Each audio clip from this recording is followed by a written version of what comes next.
Hello, everyone, and welcome to Breaking Barriers to Independence. My name is Danielle McGill, Disability Consultant for Empowered Possibilities.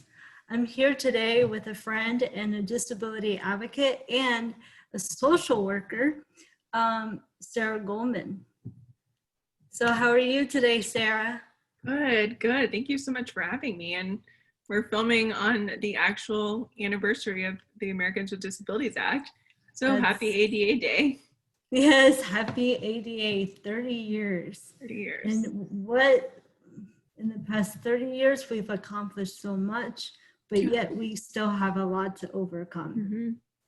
So with that said, what are the barriers that you currently see in your life and for people with disabilities?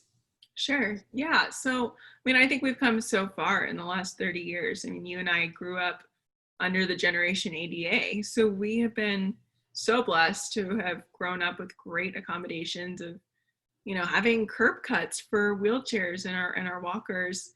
And we've been able to go to college and get accommodations in and out of the classroom on campus. Those are things 30 years ago that the generation that came before us, didn't get to have. But 30 years later, there's still these same barriers. It's not perfect.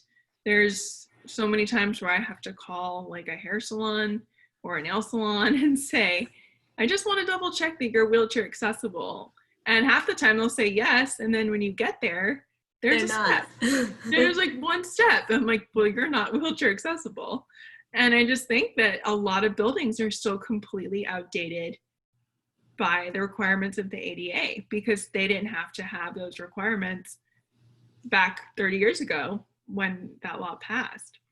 And I also see buildings that don't have door openers on them. And I think about how difficult it is for universal design is still not there yet.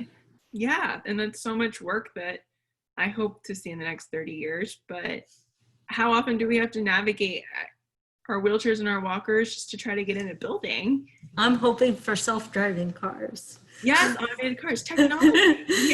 Yes. And even like smart apps too. Look at our iPhones and our iPads. Like you can change the temperature in your house now from your phone.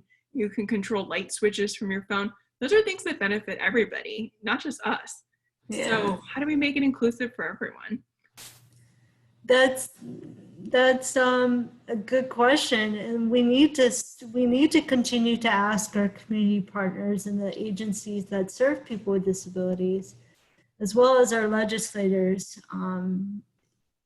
federal and state level and local level. How can we make society in our communities more inclusive, not just to people with disabilities, but to everyone? Yeah, to put us all in equal playing field. We're not asking for unreasonable accommodations. We're just asking for things that make all of us have that makes sense. that makes sense. And right now, during this time of COVID, we're seeing more employers become inclusive by having their employees work remotely. And can you share what you feel and experience when it comes to employment, how the ADA has helped us in that regard and what we still need to do? Absolutely, yeah. Going back to COVID too, before I address that, our world has often lived in the medical model of disability, like blaming the individuals, blaming their mobility devices for everything. Well, they're the problem.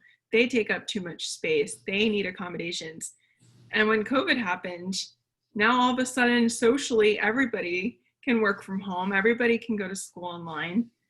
And what happens after this? Like, are we going to go back to living the way that's good for society and most non-disabled people? Or are we going to keep those inclusions for those that need them? Like, I've been thinking a lot and reflecting a lot on this during the time of COVID, for sure. I think many of us people with disabilities are thinking about what's going to happen after COVID. Yep. And how can we change these regulations or improve the ADA due to COVID-19? Yeah. Yeah. That's something that we need to bring attention to our elected officials going Because we've seen into that the it's next possible. legislative session. Include us. Yeah. But going back to your question on employment, I know I didn't answer that yet. So I work full time. I have a master's in social work. And when I graduated with my master's degree, I know you know some of the story, but I met with a benefits specialist who basically sat me down and said, well, you should work part-time and you should live in subsidized housing, because if you work full-time, you're going to lose your Medicaid. Yep. And for me, the Medicaid is what pays for my personal care attendance. That would help me go to work. So even if my job were to offer health insurance, you know, that's not enough. That's not going to be enough to pay for my community-based services. And I just remember thinking, how can anybody live at a poverty level? We have so much more to contribute to the world, and they're basically disincentivizing us to work. Like, I just still can't wrap my head around that one. I love you for sharing that, because so many of us are going through that. I could relate to it personally. Every time I go for an interview, they say, Yep. oh, you don't need our health care. You're taken care of. They downplay Totally. us, and they keep us in that square of poverty, and it just keeps going and going and going. Yep. But the question is, how do we get out of that poverty cycle? Yeah, we have to reinforce, you know, to elected officials and other allies out there that we want to be tax-paying citizens. Like, we should be paying taxes. We want to pay taxes. That's only going to help. I mean, we don't want to be on government help. I don't want to be receiving disability checks for the rest of my life. Like, you and I and so many others out there with disabilities have so much more potential. They just don't let us use it. It's just the healthcare right. that we need. Yep. Even if we buy into our healthcare, like Medicaid buyin, I mean, people pay a premium for their healthcare. I don't know why us individuals can't do the same and be less restricted. That's a conversation that Florida, unfortunately, is not for Medicaid expansion at this time. And I'm hoping that due to COVID, that things will change. Yeah, we worked on, so I work in the legislature, and something that we worked on a couple of years ago was implementing a working people with disabilities program. So obviously we couldn't do Medicaid buy-in because the climate of the legislature isn't interested in that right now. So this would only be for people that are on home and community-based waivers, or, you know, spinal cord injury waivers, all of the Medicaid waivers. And it would allow individuals to earn up to $50,000, be able to save, I believe it's up to $13,000. So it's a good first step, but also in the right direction. And this isn't implemented. Where is it? It's been passed. Like, what are we waiting for? And that's on a state level or federal level? This is state. Yeah, they have to get the federal approval, which I think is what the holdup is right now. But we're trying to get more information to see where we're at in the process. Okay. And you'll let us know. Yeah. You'll keep us updated, and absolutely. You'll tell us how we can follow you and follow what you're doing and everything like that going forward. Can you share a little bit about your childhood and how you see how the ADA has helped you to become who you are today? So I have cerebral palsy, and growing up, you know, I had a wonderful support system of my parents. Still to this day, my parents are two of my biggest advocates, and they always just pushed me to be like everybody else. Yes, there were challenges. You know, I spent so much time in physical therapy, and everybody else at school was going to soccer practice and I was going to physical therapy. But they always pushed me to believe that I could do anything. As long, even if it was just a little bit differently. So I was mainstreamed in school. I was totally integrated in my classes. But even then, you see the barriers. Teachers would say, well, your walker takes up too much space. It's a fire hazard.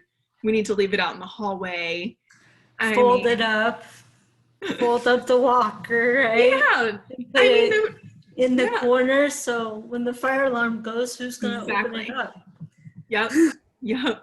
And even things like accommodations in terms of gym class. Like I don't know if you were in gym class growing up, but by the time I got to 5th grade, I was getting whacked in the head with dodgeball. I mean, they would like put me as a goalie in front of the net in a stationary chair. I Or couldn't keep move. score. Or keep Yeah, or score, keep right? score. Yeah, you can keep score. You can sit on the sidelines. Like, I don't want to sit on the sidelines. I want to be with everybody else. Um, so, even though I was fully inclusive, had accommodations, there was almost like the social barriers that were How never. about how about during lunchtime? Usually didn't face too many issues with that. I would have a paraprofessional in school that if anything I needed, like going through the lunch line and getting my food or cutting up my food, she would be there to assist with that. No, the reason why I say that is I see when we were growing up, there was like a separation between the ESC, special I ed, and see. the mainstream. Now you see more inclusiveness when it comes to having everyone in the same lunchroom, which is a good thing. Yes. But do you feel that schools are going in the right direction? I As think far as so. I mean, it's been so long since I've been in school, but I have friends that are teachers, and because that they're friends with me or have friends with other disabilities, they're the ones out there that are trying to make things most inclusive for the students in their classroom. And there's so much talk on universal design for learning, and classes are going to be online in the fall for college students, and they're learning how to make these online sites with captioning and making sure documents can be read. I mean, I'm still learning how to do all that. yeah, It's yeah, not easy too, it's tedious. it's And very a tedious, little but hiccup screws up the whole thing. exactly. I'm refreshed to hear that they're even having these conversations and making an effort to do more for students so that everybody can be included. What was your defining moment that made you realize that advocacy was your passion? Yeah, that's a great question. I mean, there's obviously several of them, but um, when I first went away to college, I graduated high school at 18. And well, I guess I was 17 at the time. So because I was still under my parents, I did not qualify for Medicaid because my parents made too much money. So I had to wait till I turned 18 to qualify for myself. And without that, I had no personal care attendance to move away to college. And the first semester that I went To be away, on SSI, correct? right, correct. Which in turn like automatically gave me my Medicaid eligibility. Medicaid. Yep. So the first semester that I went away to college, we tried to line up nursing students to help me and try to get different students to volunteer. We would even pay them. And the school, like 2 days before move-in, said, sorry, due to liability issues, you cannot utilize our students to help you. And it was heartbreaking. I mean, all my friends went away to school that semester, and I moved home after moving all my stuff into the dorm, moving home and just realizing like, why? Because I need help and because of all this red tape, I can't have the same opportunities that all my other friends are having. And that there probably showed you how there is still inequality in some ways. Yeah. And that so it probably gave you the motivation to be like, I'm going to do something about this. Exactly. Yeah. And it continued. Once I did get on Medicaid and SSI, and I did end up the next semester moving away to school, then Medicaid denied all of my caregiving hours because they said, well, going to college is a convenience, not a necessity. So basically I could live at home with my parents and then that drives me use nuts. school that way. And then 6 months later, they denied it again, saying, well, it's not medically necessary. Well, I can't open a water bottle. I can't take myself to the bathroom. You're telling me if I can go 8 hours without a caregiver, I could be dehydrated. I mean, it's like you have to prove that you are worthy of Yeah, you have to services. prove that you're disabled. Yeah. That's Social Security in a nutshell. Yeah. And then when Um, you work, you're no longer disabled. Like our wheelchairs and walkers magically just disappeared over. yeah, or our disability is no longer developmental. Yeah, It's exactly. forever. There's Yeah. no ifs, ands, or buts. So, so So what is it those that you're doing? experiences really were, I think, foundational of realizing, I'm an adult now, and my parents have been great advocates sitting in IEP meetings for me for years, but this is my time. If I want to be independent, like I need to learn how to speak up for myself and find these resources and fight for them. So, what is it that you're doing now in your community, in your state? What is it that you're doing now? Oh, I have so many like dreams and goals. I never know where to start. But day in and day out, just doing my 9 to 5 job of working in the legislature, and then on the side, contributing to disability advocacy initiatives where I can. I love going and speaking to groups of people and educating them about ableism and how they can be better allies in our community. I'm always trying to educate people about, How can they be better allies for us? it's difficult because until you really face having a disability yourself, it's really hard for somebody to truly understand what we go through. And they could say, oh, well, my sister's disabled, or my third cousin has a disability, but it's You not have to the live same. it. It's until I have friends that hang out with me and they say, until I really got to know you, Sarah, I never really understood all of these obstacles and these issues. Like, you've opened my eyes to so many things because they've never had to think about it. It's And you privilege. know what the coolest part about it is? Those friends that we grew up with forget that we have a disability over time. Exactly. And when we do face a challenge, they're like, oh my God. Then it puts it back into perspective. And then they're Yeah. like, what can we do? What can we do, to make it better? Yeah, like, oh, there's a step. I didn't even think to ask the restaurant ahead of time before we made reservations. Like, because they see us as so functional in society, which is a great thing. And we are. Exactly. But the reality of our situations will never go away. They're always there.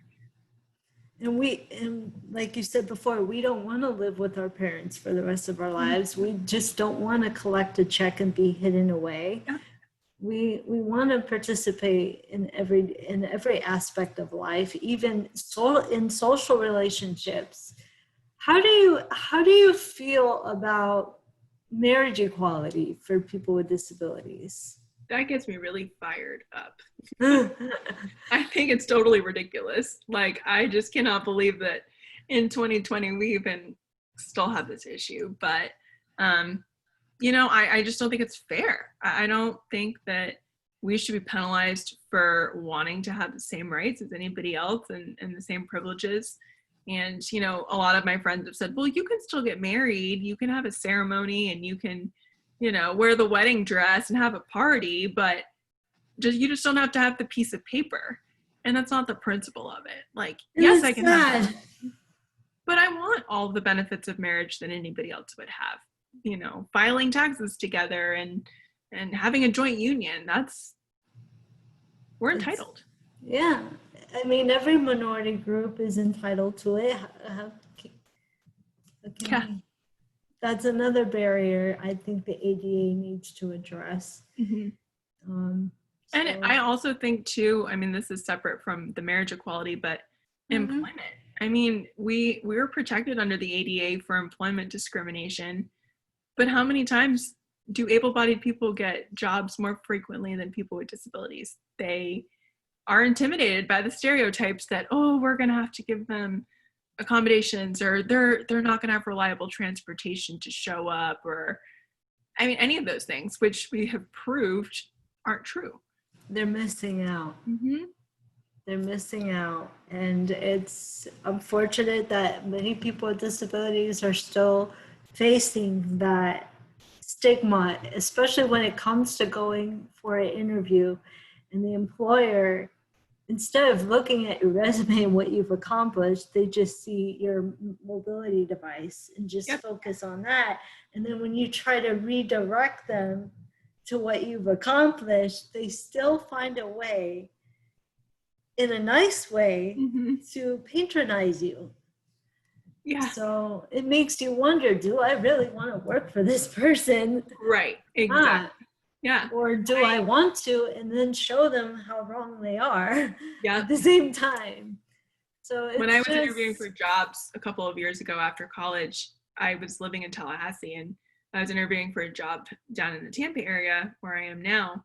And I asked, can you do a phone interview? I mean, can you just, it's very difficult for me. So this was before I was driving to get down there and have a caregiver say, well, we can't do a phone interview. I said, you know what? You're not the right employer for me, because if you can't even accommodate a phone interview, there's no way you're going to be able to accommodate any other things that I might need. So. Exactly. And there's also individuals with disabilities are afraid to disclose, or even afraid to ask for reasonable accommodations, because employers have this thing in the back of their mind, it's going to cost my business money, but most of the time it doesn't at all. It could be something so simple and so and there's small. agencies out there that are willing to help provide those accommodations for individuals so that employers are not burdened with those things. So my last two questions for you. How can our agencies that serve people with disabilities create a more inclusive environment and services, and how can they work together? Yeah. So in terms of inclusion, I mean, bring us to the table. Like, I would love to see more people with disabilities working for agencies, working for community organizations. Like, you know, disability advocates say nothing about us without us. I mean, how can you pass laws? How can you do any of that without having the people impacted the most? So bring us in. Like, there's so many of us willing to sit at a table and be part of coalitions, to be part of groups, that focus groups, any of those things. I mean, utilize us. Like, we want to use our voices. Yeah, we're here. Yeah. We're not in institutions anymore. No, we're in society. Yeah. And hopefully we stay that way in society. Yep. What is your feeling on Florida? Do you believe we're going backwards, or do you believe we're moving forward in the right direction? I think we're kind of just stagnant, honestly. I mean, I don't think it's backwards or forwards. I think there just hasn't been a lot of new policies that have really passed. I mean, we made a lot of progress with the working people, but then that program hasn't been implemented yet. So again, that's stagnation. Like, why haven't we moved it forward? Who's pushing it forward? But I think we have a really long way to go. And I think that until our generation can step up and have seats at the table, that really we're going to see that type of change that we need to make Florida one of the best states that's the most disability friendly. And what can Florida do to make that happen in the legislature? What do you see as the biggest barrier in the legislature? Honestly, I think that there's just a lack of representation. I mean, how many elected officials? I mean, I know that there are a few that have sons or daughters with disabilities, but for the most part, our representatives and senators don't live our lives day in and day out. Like, until one of those issues impacted them personally, like I said earlier, they don't often have to consider their privilege. So I would love to run for office one day for our state legislature. I think that there should be more of us that want to run for office, because we need that. My vote. Thank you. I'll hire you as my campaign. You got my vote. Can you share some light about the Youth Leadership Forum and how that paved the way for you as well? Mm-hmm. Yeah, so Danielle, we actually met at the Youth Leadership Forum. Gosh, I think it was 2007 that I was a delegate. I was 2004. Yeah, wow, gosh. But that program, I didn't even want to go. It was my first time away from home. I like cried the whole bus ride up there. I was like, you're making me go to this leadership camp that I don't want to go to. But it ended up being a life-changing event for me. Not only did I find a cohort of allies, I mean, you all are still in my network of community. Like, I know if I'm facing any disability issue or having a bad day, you We're all here. understand. Like we're like a family. Chevy, Carly, Harley, me, yeah, you, Whitney. hmm Whitney And Harris. when we put our brains together, like we are, I don't know. Unstoppable. Yeah, and I don't know who watching this has seen the Crip Camp documentary, but I sort of think of YLF as our Crip Camp. Like our friendships created and are creating movements in our state, in our country. Like it's so fun to watch. But YLF also just gave me so much hope for my future. Like I didn't think I'd ever be living outside of my parents' home. I thought I would be in the house till I was 80 years old. And it showed me like you can go to college, you can get caregivers. Here are all these accommodations that you can use and you have a purpose. And who is your role model or your mentor that you look up to? In the disability community, I would say, gosh, Judy Human is an amazing role model. I would love to meet her and just like sit down and have a cup of coffee with her. But I've had some amazing professors over the years in my social work programs. They really have just taken me under my wing, helped me internalize. And how are mentors important for people with disabilities? Critical, because I think when you have, especially a mentor that has a disability themselves, you are looking up to them in a way, well, how did you overcome this challenge? You know, I mentor somebody that's 5 years younger than me who's now about to start her master's program. So she's looking to me of how do I get accommodations? How do I disclose this? How do I, you know, if I go to an agency that has home visits, what do I do? And I think it's important for us to mentor the younger generations so that they can see that person's done it successfully and they can show me the way. Absolutely. We need to pass down the torch. Yep. And show them how to be the voice for the next generation. So with that said, my last question is, how can the future self-advocates or individuals with disabilities become more involved within their community? In what ways can you tell or give advice to those that are just starting out? Yeah. I mean, first of all, I would say speak up. I mean, that's a basic thing, but a lot of individuals with disabilities have had their voices shut down or don't believe that they can use their voice. And you can do it. Advocacy looks so different in so many ways. You can write letters to the newspaper. You know, you can meet with your state legislator. I'm always an advocate for showing up and introducing yourself to the person that represents you. I mean, you vote for them and they should know their constituents and what issues are important. So don't be intimidated. I mean, find some small way, start a blog online, like just do something that's helping you use your voice and to realize it's okay. Like you have a lot to say and it needs to be heard. So what would be your number one message for this anniversary of the Americans with Disabilities Act? My first thing is like, wake up. I really want people to see like, you know, there's still so much out there that needs to be done. And I feel like a lot of times ableism and issues of people with disabilities is just kind of swept to the side. And I want our issues to be loud and I want our issues to be heard. So let's vocalize it. Like for the next 30 years, let's make big movements and let's keep talking about it till it happens. I so look forward to your presentation on July 31st from 9 a.m. to 2 p.m. If you guys want to learn more about Sarah, where can we contact you? My Facebook handle is Sarah S. Goldman 17, I believe. And same with Instagram at S. Goldman 17. So you can find me on social media. I usually post a lot of outrageous disability articles. Yeah.